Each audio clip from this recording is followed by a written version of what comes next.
Советот на општина Кочани одржа 42-та седница на која ги усвои двете предлог решенија за формирање комисии за проценка и утврдување на висина на штети од природните непогоди и други несреќи на земјоделски посеви и на стамбени објекти на подрачјето на општина Кочани.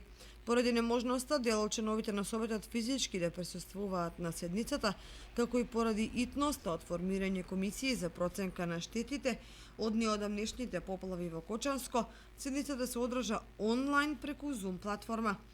Двете 7 члени комисии ќе почнат веднаш со увиди на оштетените земјоделски површини и водомовите, пошто извештаите со проценетата материјална штета ќе ги разгледува владина комисија.